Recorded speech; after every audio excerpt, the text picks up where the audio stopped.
Bună seara tuturor! Numele meu este Adina Zaharov și în această seară o să abordăm un subiect așa foarte frumos și cu specific feminin, și anume despre naștere și modul în care uleiurile esențiale ne ajută în acest proces.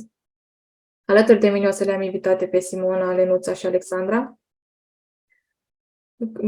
Și ele la fel o să vă povestească care a fost experiența lor la naștere și sperăm că ceea ce o să povestim o să facă sens pentru voi. Ca de obicei, o să încep așa cu o frază pe care am găsit-o și mie mi-a plăcut foarte mult, e scrisă de Harriet Hartigan, și anume: să naști și să fii născut ne duce la esența creației, unde spiritul uman este curajos și îndrăzneț, iar corpul un miracol al înțelepciunii.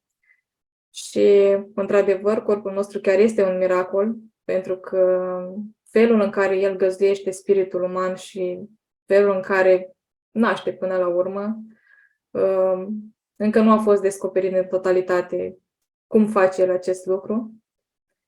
Și de aceea spunem că este un miracol și că corpul nostru este înțelept.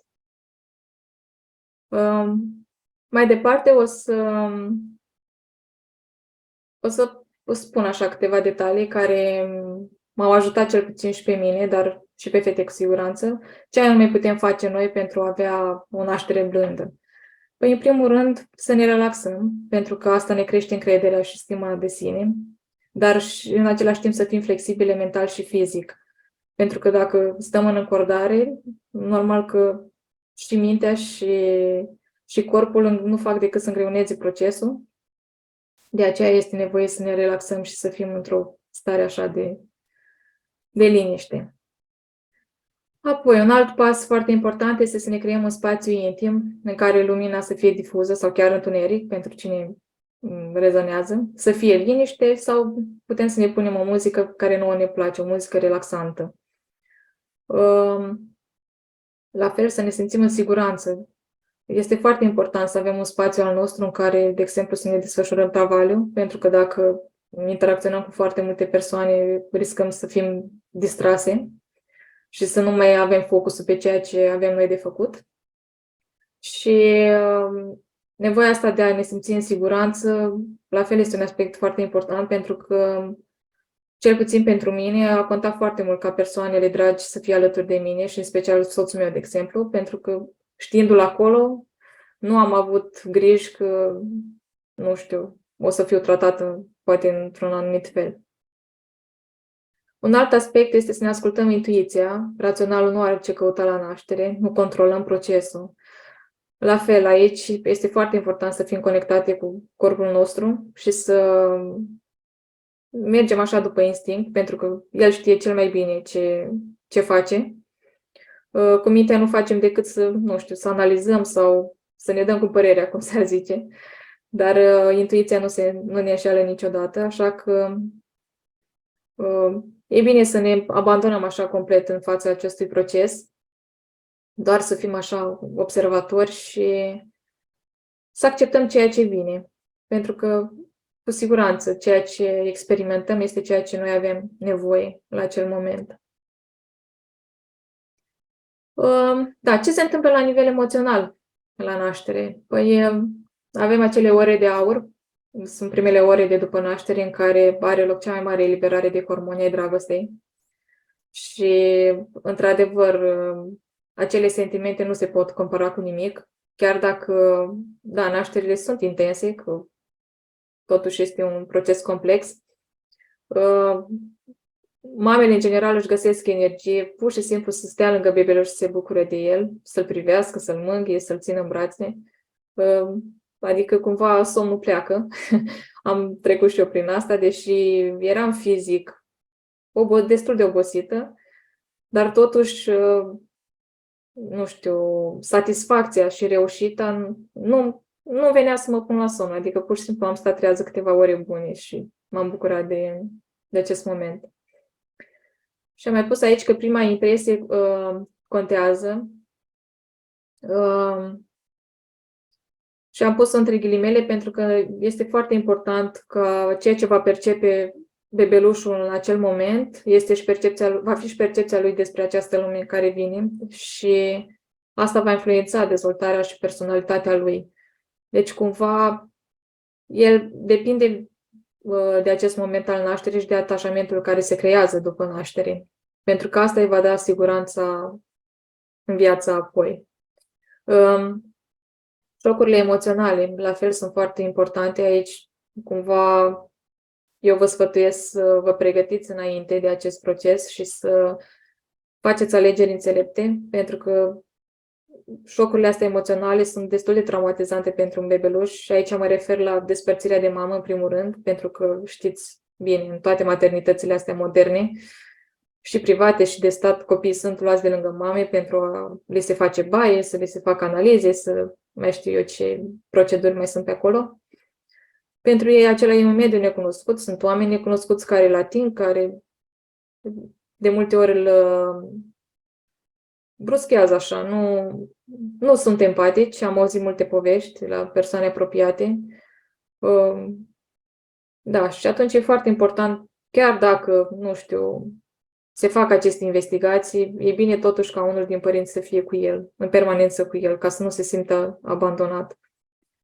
Și poate știți că bebelușii în primele ori nu-și produc singuri căldura corporală, de aceea e foarte important ca el să stea pe mamă, pe pieptul mamei și să fie încălzit. Da, provocări care pot să apară la naștere. Deci, cum am spus și mai sus, felul în care decurge nașterea influențează și comportamentele pe care viitorul adult o să le aibă pe parcursul vieții. Și aici am pus așa câteva aspecte, câteva provocări care pot să apară. Nu este neapărat, dar au fost persoane care s-au confruntat cu așa ceva. Și anume acea poziționare incorectă a bebelușului din punct de vedere medical, bineînțeles. Asta poate genera și duce la o naștere dificilă și dureroasă. Dar cumva aici poate să fie și încordarea mamei, pentru că nu acceptă situația și atunci, corpul fiind încordat, clar că și repoziționarea bebelușului nu va mai avea loc. Deci, cumva, acest lucru poate determina mai târziu un comportament de sacrificiu, deci persoana se va autopedepsi, cumva se va simți vinovat în multe aspecte, ceea ce îi va crea așa multă durere și frustrare. Naștere prematură. De cele mai multe ori persoana va fi nerăbdătoare, vrea să termine un lucru înainte să-l înceapă, deci are impresia că nu este complet și că lipsește acel ceva pe care îl va căuta mereu. Da, sunt multe persoane care au tendința asta să se grăbească în viață. Nașterea după termen, și am pus aici după termen pentru că, așa cum am învățat și eu la cursul despre nașteri, nu există termen de expirare al copilului, pentru că fiecare copil are momentul lui în care își alege să vină în această lume, de aceea e bine să fim răbdătoare și să înțelegem că nu depinde doar de noi.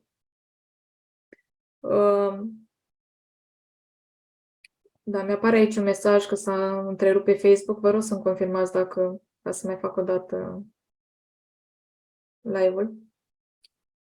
Deci, da, această naștere după termen, cumva acea persoană va avea o dificultate în a fi punctual, deci sunt acele persoane care mereu întârzie și în a face lucrurile la timp. Deci cumva are tendința să se gândească mult înainte să ia o decizie și să acționeze în anumite direcții. O altă provocare, mai un pic. Adina, chiar dacă nu este pe Facebook, este ok, o să rugăm pe Alina să-l încarce ea după aceea. Continuăm aici în spațiu, asta înseamnă că atât trebuie să fim în seara asta. Ok.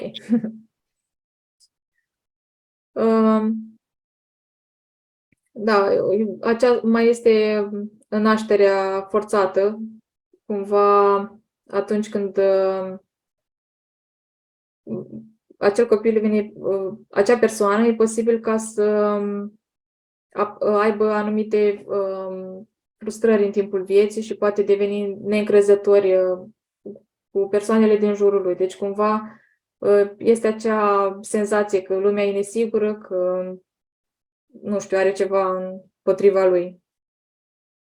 Mai avem nașterea prin cezariană, deci și asta cumva este poate cea mai dură, din punctul meu de vedere, pentru că copilul iese într-un mod brutal din pântecele mamei. Deci cumva această ieșire este prea rapidă pentru el și poate provoca frustrări, de aceea nou-născuții plâng mult în primele luni de la naștere. Și aici pot să mai apară două tipuri de comportamente, și anume că medicul de multe ori decide că când se facă nașterea, deci cumva e o naștere provocată, de aceea mai târziu în viață persoana simte nevoia ca altcineva să ia deciziile în locul lui, deci cumva are frica asta de a lua decizii. Sau, din contră, poate să apară acea reacție opusă, să nu suporte deloc ca ceilalți să ia deciziile în locul lui și să nu lase soarta în mâinile altora, adică cumva să fie el stăpân pe situație. Anestezia epidurală, deci cumva și aici pot să inducă tot felul de emoții. Persoana are tendința de a anestezia realitatea, deci cumva să nu perceapă lucrurile clar și să interpreteze evenimentele în felul lui. Deci cumva fiind anesteziat, poate fi o formă de fugă sau evitare de a intra în contact cu emoțiile și fricile lui. Da, circularea de cordon umbilical. Deci, la fel, persoana poate să aibă sensibilitate la nivelul gâtului, e greu să accepte sau să comunice simplu. Deci are tendința asta să simtă strâns de gât, cum zicem noi. Și asta cumva poate să fie și disperarea și grijile mamei în fața nașterii, pentru că cu siguranță se întreabă dacă copilul se va naște în cele mai bune condiții. Aici, da, poate să mai fie și o emoție transmisă transgenerațional, poate să fie strămoși care, nu știu, au murit poate prin strangulare și atunci cumva copilul este soluția la acea problemă de atunci. Da, trebuie investigat. O altă tehnică care, din păcate, încă se folosește este folosirea forcepsului pentru a ușura expulzia. Deci, cumva, ulterior, persoana poate suferi dureri de cap, durere ale cranului și are impresia că se izbește de multe dificultăți în viață, mai ales la începutul unui proiect sau unei noi relații. Deci, cumva, se simte forțat să facă anumite lucruri și are impresia că nu are de ales. Aceste persoane au tendința să aștepte așa până în ultimul moment să facă ceva și poate trăi și situații de urgență în care are nevoie de ajutor din afară. Deci, dacă la naștere a fost ajutat, s-ar putea ulterior în viață să fie multe momente când să aibă nevoie de acest ajutor. Da, aici am pus la fel câteva provocări și anume cum este streptococul. Este destul de întâlnit la mămici pentru că le se ia probe înainte de naștere și dacă le iese pozitiv, clar, copiii sunt băgați pe antibiotice și tot felul de proceduri. Deci, cumva, acea persoană feminină se află sub dominanța altei persoane, deci nu poate fi ea însăși. Deci, cumva, mereu, fie mama, soacra sau mai știu eu, o altă persoană poate interveni în deciziile ei. Și de aceea, cumva, nu poate să spună ceea ce își dorește, ceea ce simte. Deci nu poate să se manifeste așa cum și-ar dori ea. Colicii, și aceștia sunt des întâlniți, sunt preluați de la mamă. Deci, cumva, o mamă fără supărări și fără conflicte are un copil fără colici. Și pot să confirm și eu acest lucru, pentru că noi nu am avut așa ceva. Deci, cumva, mamei este frică că nu își îngrijește corect copilul sau că nu face destule pentru el. Și bebelușul resimte acea emoție a mamei, acea anxietate. Și la fel, la rândul lui va deveni neliniștit.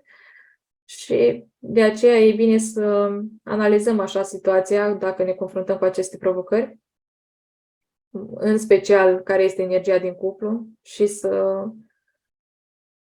tratăm așa bebelușul cu iubire și cu răbdare. Icterul este o fază de rezolvare a unui conflict de supărare sau de ură trăită de mamă în timpul sarcinii sau chiar la naștere. Deci această furie e asociată cu separarea sau indignarea. De exemplu, nu știu, când am mai auzit povești cu acele coate în burtă, da, să forțeze puțin nașterea și atunci clar că îi creează frustrări și supărări mamei.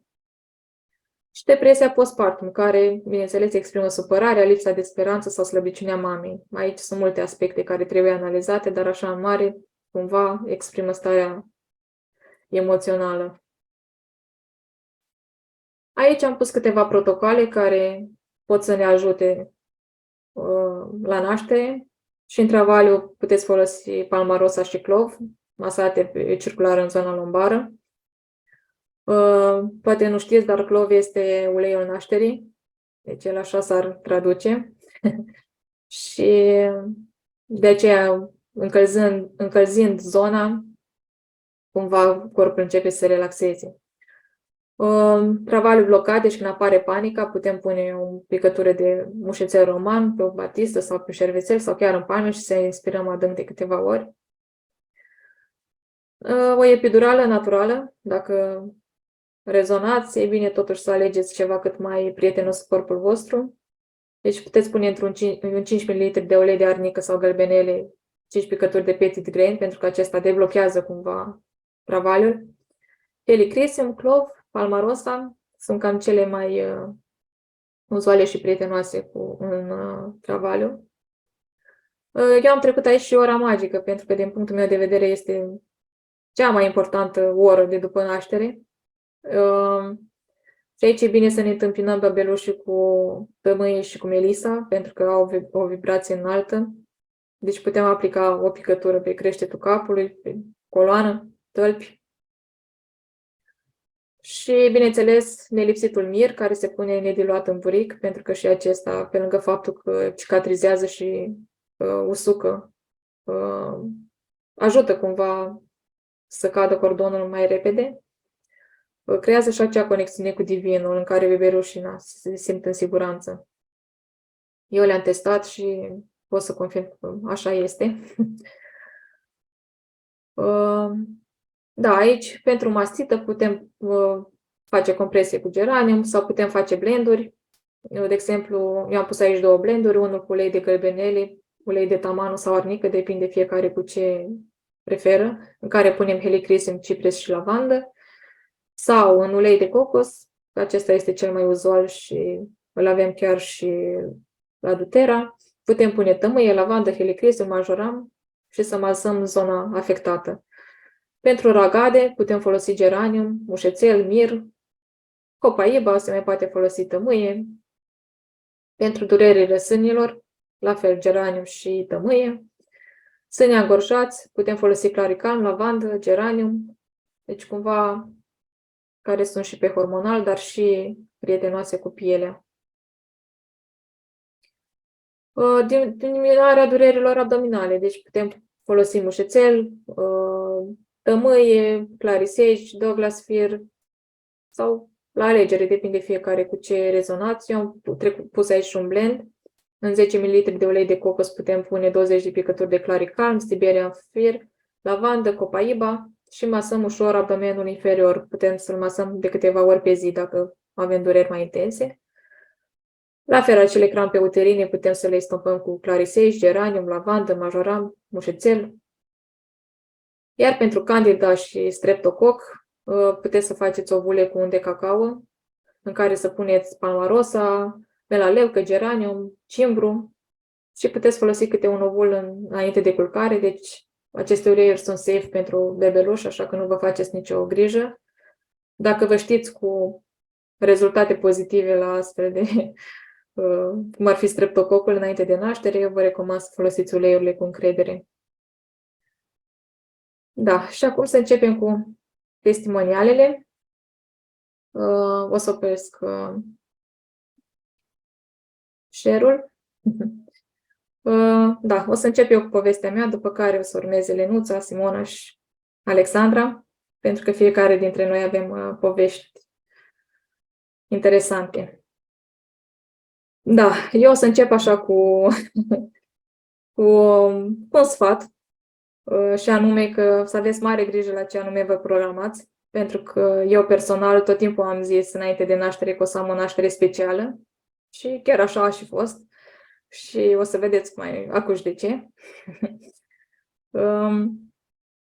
Și bineînțeles, un alt sfat este să bineînțeles, dacă vă doriți, dar eu vă recomand să faceți un curs de pregătire pentru naștere. Eu personal l-am făcut cu Dita Depner, pentru că acolo învățați o grămadă de chestii care vă elimină, cred că, 90 ceva la sută din frici. Eu personal am avut ceva frici și pot să spun că chiar m-au ajutat. Da, Dita ne spunea la un moment dat că ea, la una dintre nașteri, a stat vreo 3 zile în travaliu și mă gândeam eu atunci, ei, cum să stai 3 zile în travaliu? Nu cred că există așa ceva. Și de asta am spus mai devreme că grijă la ce vă programați, pentru că eu n-am stat 3 zile, am stat aproape 4. Da, cumva mie mi s-au fisurat membranele, adică mi s-a rupt apa așa, pe românește, pe duminică dimineața, în jur de ora 4 și ceva era. Și mă gândeam eu așa că astăzi sigur o să nasc. Este timp. Și aveam și în minte chestia asta că noi cumva ne repetăm nașterea. Și vorbim cu părinții, da, nașterea mea nu a fost atât de, nu știu, de grea. Mama m-a născut ușor și am zis că, ok, o să fie ușor. Cumva eram relaxată din punctul ăsta de vedere. Dar uite că la mine nu s-a repetat nimic din nașterea mea, pentru că am stat duminică, am stat luni, am stat marți, am stat miercuri și eu nu mai nășteam. Dar de asta vă spun că am avut noroc că am fost pregătită înainte de procesul acesta, pentru că pur și simplu eu am stat într-o stare așa de liniște. Nu am avut frici că copilul nu va fi în siguranță. Și un aspect foarte important pe care îl știam este că apa se reface, deci chiar dacă lichidul curge, apa se reface dacă mama este în stare de liniște și de relaxare. Și la fel, eu nu înțelegeam oare cum se reface apa. Și da, vă confirm, curge în continuu, dar apa se reface.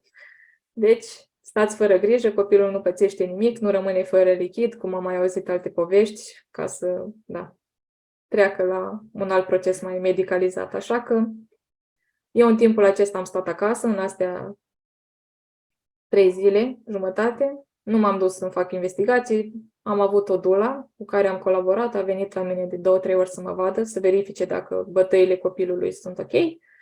Am avut încredere deplină în proces și atunci și nașterea a fost, până la urmă, o naștere frumoasă și împlinitoare. Da, eu am mai avut o convingere limitativă că eu nu pot să rezist fără mâncare. Și aici, cu acest travaliu, mi-am demonstrat că da, corpul poate să reziste și fără mâncare, pentru că în zilele astea mie mi-a fost extrem de rău, deci aveam 2-3 contracții după care vomitam, nu puteam să mănânc nimic. Cred că am mâncat 2 banane și câțiva covrigei din aia uscați în alea 3 zile. Și într-adevăr, la un moment dat, când aproape de expulsie, când am ajuns la maternitate, simțeam că pur și simplu nu mai pot. Am avut un moment de genul acesta și de asta spun că e foarte important să fiți pregătite, pentru că mintea este cea care intervine. Adică dacă nu lăsăm mentalul să intervină, lucrurile decurg firesc și natural. Iar eu asta am făcut, deși, da, recunosc că am avut și eu câteva momente în zilele acelea când stăteam acasă și aveam contracții. Au apărut și stări de frustrare, pentru că mă întrebam de ce eu, de ce durează atât. Dar în același timp tot eu mă răspundeam că ok, asta este experiența, asta își dorește copilul, deci trebuie să am răbdare. Da, la maternitate, când am ajuns, am fost întâmpinată la fel cu uleiuri esențiale, cu difuzorul pus și cu mult calm și blândețe. Și da, chiar dacă am avut un moment așa de epuizare, când simțeam că efectiv nu mai pot, nu știu de unde am avut energie și probabil că și soțul fiind lângă mine îmi spunea, hai că uite, mai ai puțin. Mi-a dat așa încredere că, uite, trebuie să pot, adică, da, și chiar am reușit. Fetița s-a născut natural, s-a născut în apă. Imediat a stat pe pieptul meu. Cum spuneam și mai înainte, am dat-o cu tămâie, cu Melissa. Și din momentul în care s-a născut până am plecat acasă, ea a fost nedespărțită de noi, deci nu a fost luată din lângă noi nici măcar o clipă. Și cumva asta s-a și văzut, pentru că chiar spuneau asistentele că când intrau la noi în salon, zice, măi, voi sunteți foarte relaxați, nu știu ce se întâmplă, e foarte faină atmosfera de aici. Bine că eu aveam și difuzorul cu lavandă, cu tămâie, la mine difuzorul mergea non-stop. Și s-auzeau așa copii care plângeau și spuneau, uite, vezi, săraci, n-au avut o naștere așa ca a voastră și sunt un pic mai agitați, mai... Deci clar că modul în care ei sunt primiți contează foarte mult. De aceea eu nu pot decât să vă doresc să faceți alegeri înțelepte, să vă asumați nașterea, pentru că este a voastră. Nimeni altcineva nu poate să vă ajute să nașteți. Doar așa, cu niște vorbe sau un suport emoțional, dar procesul în sine voi îl duceți. Așa că aveți încredere și în corpul vostru, în primul rând. Eu în acele zile am învățat pur și simplu să mă abandonez și să fiu observator și chiar am fost mândră de mine că am reușit cumva să nu mai controlez atât și să am încredere. De fapt, eu chiar am avut încredere deplină în copil până la urmă, pentru că nu am avut niciun moment de frică sau de îndoială. De asta zic că chiar dacă, nu știu, vi se fisturează membranele sau vi se pun diagnostice de tot felul, stați în liniște și analizați-vă un pic emoțiile și cu siguranță veți reuși să aveți experiențe frumoase. Da, cam asta este experiența mea așa pe scurt. Acum o să o las pe Lenuță să vă povestească și ea experiența ei. Și apoi Simona și Alexandra. Vă mulțumesc că m-ați ascultat. Lenuța, ai cuvântul. Da. Mulțumesc. Bună seara. Mulțumesc și eu pentru invitație. În urmă cu un an, în familia noastră a fost binecuvântată cu venirea unui prunc și eu cu o naștere care mi-a schimbat așa cumva reperele despre acest proces. Și acesta este motivul pentru care fac această mărturisire, cu gândul că informația se mișcă și poate ajunge la mămicile care au nevoie să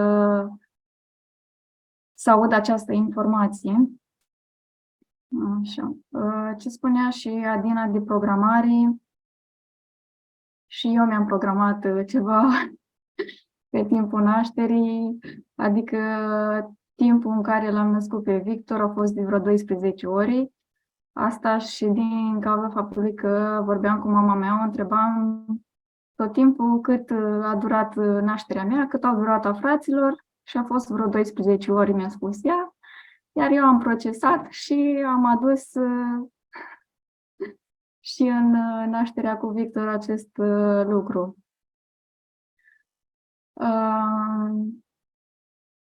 Da, o să fac o paralelă aici și o să spun că eu am fost născută acasă cu moașă, că așa era perioada respectivă.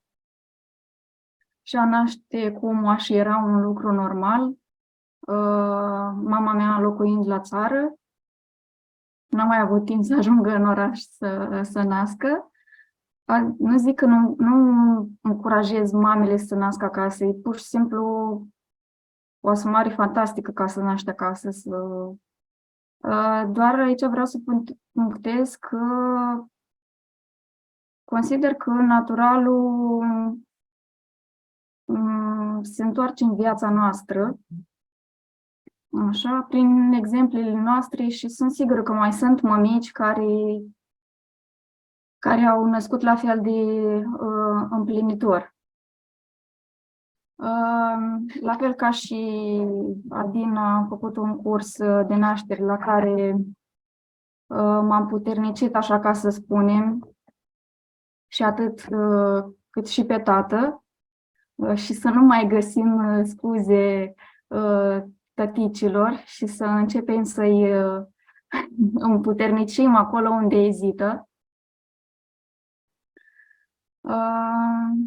Întrebările mele au mai plecat și de la faptul că avem niște prieteni în Anglia care ne spuneau că au născut în apă, li s-au oferit uleiuri esențiale, au născut blând cu tatăl alături. Și de aici mi-am luat și informația, cât și de la nașterea Simonei. Și am început să pun cap la cap aceste informații. Am petrecut cele 10 ore din travaliu la cazare cu Dula și cu tatăl. A contat foarte mult cum blândețea, să nu fii grăbit. După, cred că ați mai auzit povești în care ești grăbit, bruscat, adică nu este lăsat firescul să se întâmple procesul, pentru că corpul nostru este făcut să nască natural. Așa. Deci, dintre cele 10 ore care le-am petrecut la cazare, 2 au fost pe expulzie la Spitalul Armonie. Eu am ajuns cu dilatație 10, dar asta eu mi-am asumat-o, ca să spunem așa. Da, și la fel, expulzia a fost în apă, însoțită de uleiuri esențiale. Dula, la fel, a folosit și uleiuri, cât și homeopate. Am uitat să punctez mai devreme. Și la fel, în acest cadru, m-a lăsat în ritmul meu, fără nicio intervenție și prin cuvinte de încurajare și susținere. Cred că asta e cel mai important, să primească o mămică la naștere. Susținere și mult încurajare. Și da, pe partea de uleiuri a fost chiar o sincronicitate că în luna aprilie, când am născut eu, chiar la începutul lunii, era Palmarosa și a fost așa o sincronizare frumoasă pe care am folosit-o la naștere.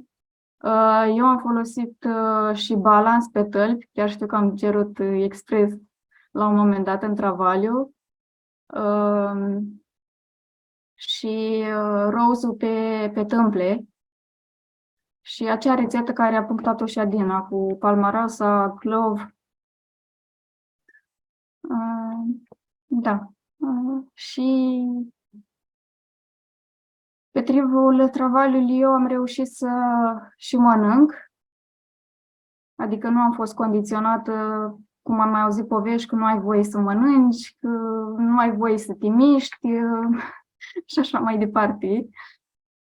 Așa. Și cred că cam asta e tot ce am vrut să punctez. Și să fie inspirații pentru alte mămici. Și să fie niște nașteri asumate, zic eu. E un subiect sensibil așa pentru mine și o las pe Simona să continue. Mulțumim, Ionuța. Pentru toate este un subiect sensibil și știu că este un subiect sensibil și dureros, mai ales pentru mamele care încep acest proces cu gândul de a ajunge la o naștere împlinitoare și nu reușesc. Vreau să punctez aici un gând foarte important pentru ele. Primul lucru la care ar fi potrivit din punctul meu de vedere să vă gândiți este care este calea copilului vostru. Voi faceți tot ce vă stă în putință, dar dacă el are o misiune altfel în viața lui, dați-i voie și lui să se exprime. Așa cum a spus Adina mai devreme, și ei au un cuvânt de spus și noi trebuie să avem încredere. Provocarea nașterii mele, hai că eu având 4 nașteri, până la urmă și gemenii s-au născut pe rând, pot să fac o comparație. Din punctul meu de vedere, este doar comparația mea, voi de aici să căutați să extrageți ceea ce face sens și este adevărul pentru voi. Da? Primele 2 nașteri, eu nu pot spune că au fost 2 nașteri dificile, nașterile lor iarăși efectiv nașterile Ilincăi, dar nu pot spune că au fost niște nașteri împlinitoare, din păcate, deși aceste 2 nașteri au fost calea căutării mele. Am ales să tot dau informația mai departe pentru că pentru mine a fost procesul mai dificil decât al fetelor, ele deja având oarecum pe cineva cu cărniță care poate să pună mâna și să întrebe e adevărat sau nu e adevărat, doar că eu, din păcate, nu am avut așa o persoană și atunci am și spus că ceea ce eu voi trăi și va avea adevăr pentru mine, voi spune mai departe. Cine îl va auzi, deja asta nu mai e treaba mea. Eu mi-am făcut misiunea. Nu pot spune că nici într-o naștere n-am stat foarte mult în travaliu, nici la Rareș, cred că am stat, nu știu, vreo 16 ori, la Ilinca am stat 45 de minute, iar la Gemeni am stat de plăcere în travaliu fetelor, dacă vă puteți imagina, există și așa ceva. Apa s-a rupt la ora 8 dimineața, cu niște contracții extrem de rapide, din 5 în 5 minute.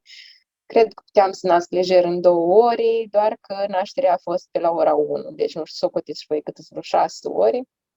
Deci a fost de plăcere așa, pentru că atât m-am simțit de iubit în momentele alea și atâta blândețe am simțit în jurul meu, încât eram ca o pisică din aia care se întindea la soare. Exact asta era senzația.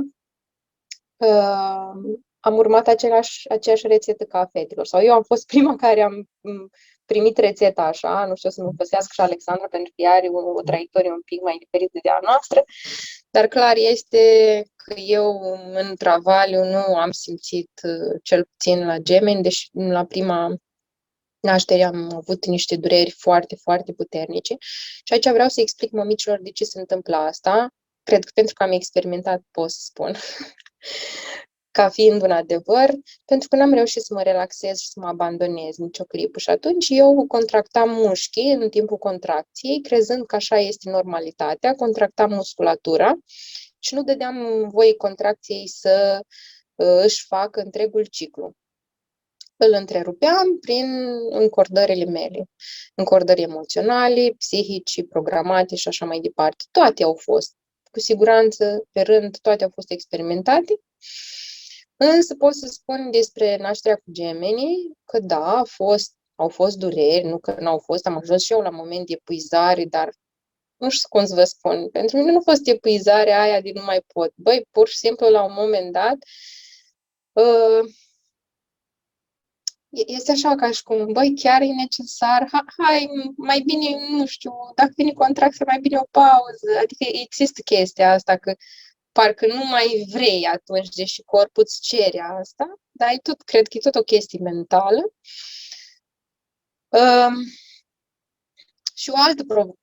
Bine, provocarea principală, înțelegeți că la ultima naștere sau la ultimele 2 nașteri a fost faptul că au fost gemeni. Bineînțeles că toate gurile m-au îndreptat către a face cezariană. Dorința mea încă de când am adus-o pe lume pe Ilinca a fost că eu, dacă voi fi să nasc, pentru că înainte de Ilinca, de asta am spus că misiunea lor a fost de a mă coordona către acest dar, pentru că este un dar pentru noi. După ce am născut-o pe Ilinca, coordonările au fost să găsesc ce înseamnă nașterea împlinitoare, pentru că nașterea Ilinca pentru mine a fost depresivă, aș putea spune.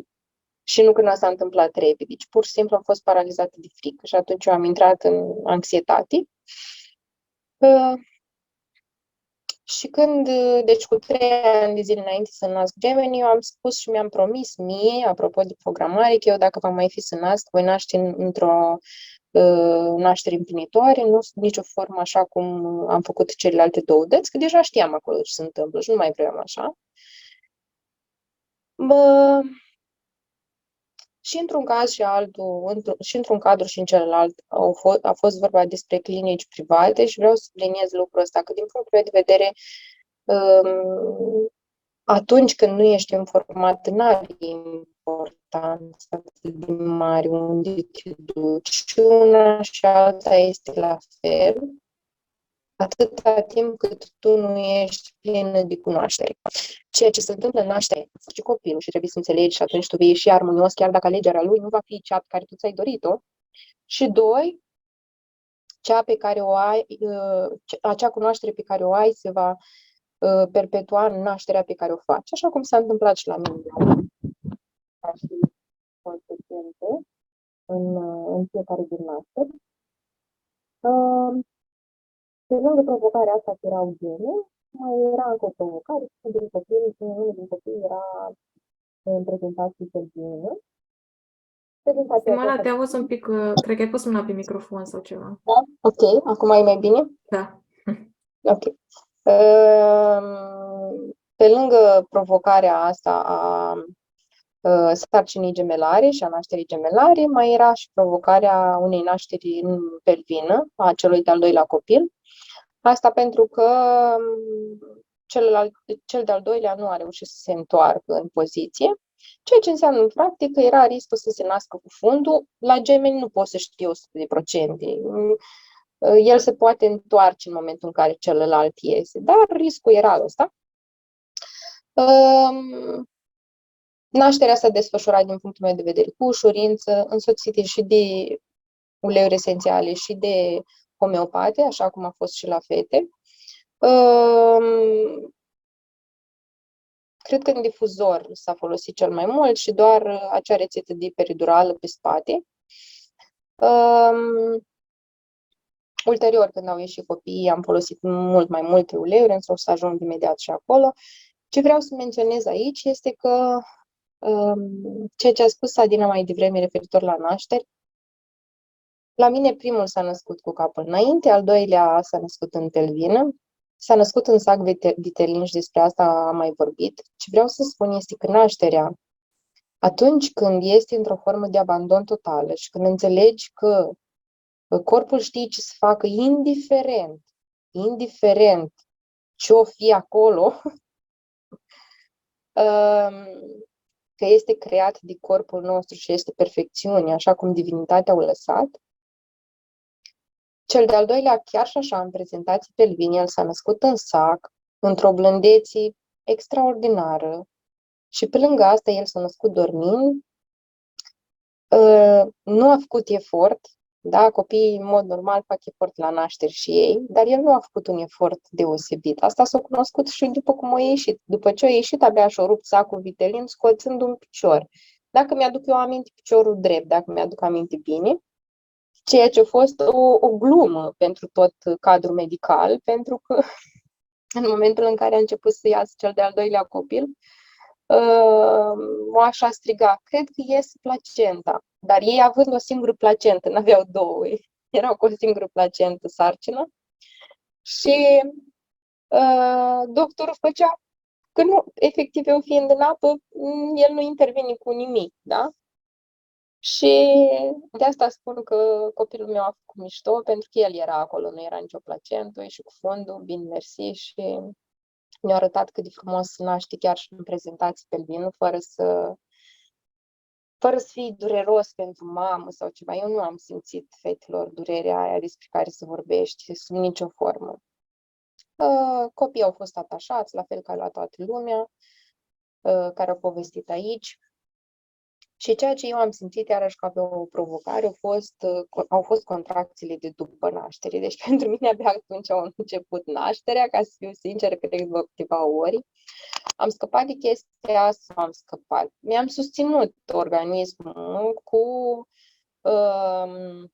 simfonii direct făcute pe abdomen, pentru că pur și simplu nu aveam starea să mă pun pe spate, să nu știu ce. Copiii, în primul rând, stăteau foarte mult pe mine, stăteau foarte mult la sân și atunci am ales simfoniile să le fac direct pe abdomen. Să știți că la a treia naștere și mai ales când vorbim de un uter foarte contractat, da? Pentru că mărimea a doi copii nu întotdeauna cu cea unuia, ei fiind destul de mărișori la 8 luni. Mai vreau să menționez aici că au fost născuți la 35 de săptămâni. Și nu a fost nevoie nici de incubator, nici de absolut niciun fel de intervenții, pentru că ei au fost perfect sănătoși și erau născuți fiecare cu 2,5 kg. Chiar sunt minunat toată lumea de cât de grăsuți și frumoși sunt. Și cred că cam asta vreau să menționez. Mămici, chestia asta e pentru mame asumate, da? E mare atenție la lucrul ăsta, dar toate puteți fi asumate dacă nu vă doriți să controlați. Asta e cel mai important. Atâta timp cât există dorința asta și al doilea lucru, atâta timp cât vă lăsați antrenate, asta o să se întâmple. Nu faceți lucrurile astea două, o să fie după cum v-ați programat voi până atunci. Poate să fie minunat și împlinitor și fără aspectele astea. Eu am simțit că nu pot să duc lucrul ăsta fără antrenament și fără fără a face noi mindset-uri, pentru că cele vechi nu prea mi-au plăcut, că am văzut în celelalte două nașteri. Cam asta urez eu mamelor. Nașterea este a voastră, este un examen, iar rezultatul examenului este în funcție de cum v-ați pregătit. Însă, chiar și așa, dacă nu se întâmplă, nu dați vina pe voi, nu puneți presiuni, pentru că divinitatea știe de ce a fost nevoie să se întâmple și așa. Eu o să o las și pe Alexandra să-și povestească, să-și spună trăirile ei și ce a făcut sens pentru ea în nașterea asta și mulțumesc tuturor pentru ce ați spus pentru noi toate. Mulțumesc frumos, Simo. Felicitări, Adina, pentru prezentare. Spuneai tu, Simo, că da, este asumată și vorbeai foarte mult și despre cunoaștere. Eu cred că aici cel mai mult contează cunoașterea și informația, lucru la care n-aș fi avut acces, și asta o spun datorită ție și lui Ovidiu, familia lepădă, pentru că datorită vouă am aflat să merg mai departe.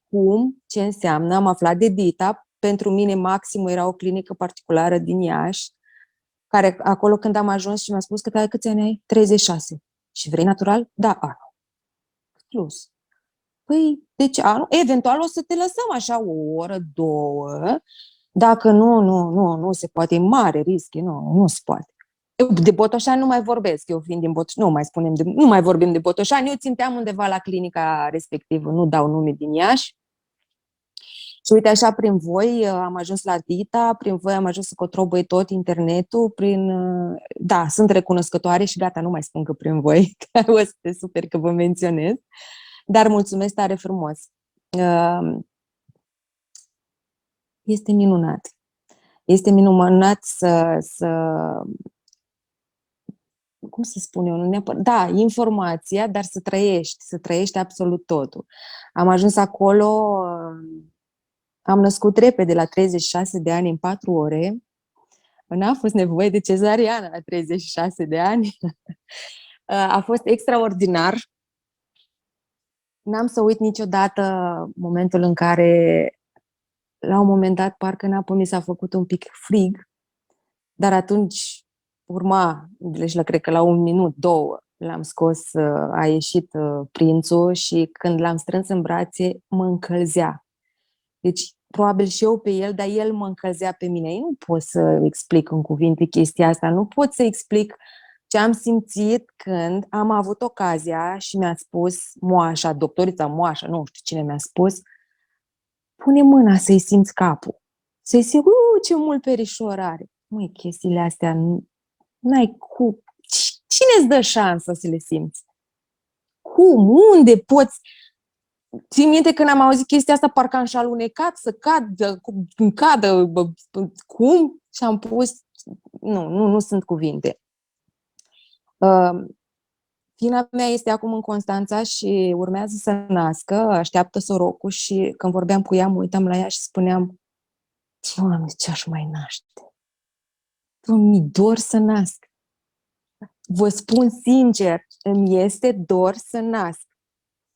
Sper să-mi ajute Dumnezeu să se mai întâmple încă o dată la anul. Ce pot să spun e că probabil am fost, fiind prima naștere, cumva în minte, în subconștientul meu a trăit acea frică, 36 de ani, natural nu există.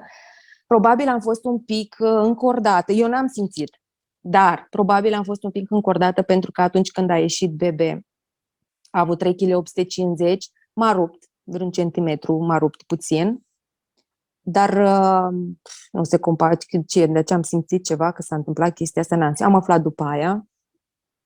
A fost minunat că a fost soțul meu alături. Nu știu despre uleiurile esențiale ce să vă spun, pentru că eu, bine, eram atunci la început, una la mână, doi la mână, când am completat planul de naștere, am bifat că vreau cu uleiuri esențiale, dar n-am știut că trebuie să le aduc eu. Eu am mers ca o prințesă, să mi se ofere. După aia am aflat că trebuia să aduc eu, dar am avut un blend de la o mămică care a născut ieri, cum ar veni, și nu l-a luat, a spus, las blendul să se mai bucure și alte mămici. Nu știu ce a fost în blendul ăla, mereu m-a dat pe spate până să intru în apă, făcea minuni, lua cu mâna, difuzorul a mers non-stop, nici acolo nu știu ce a fost, dar sunt sigură că au contribuit în mare fel la ușurința și frumusețea și magia clipelor pe care le-am trăit acolo. Și repet, pe care le-aș repeta, deci m-aș întoarce și îmi doresc să am ocazia măcar încă o dată să fac nașterea, să spun așa, lipsită de acea încordare, să fie ca la carte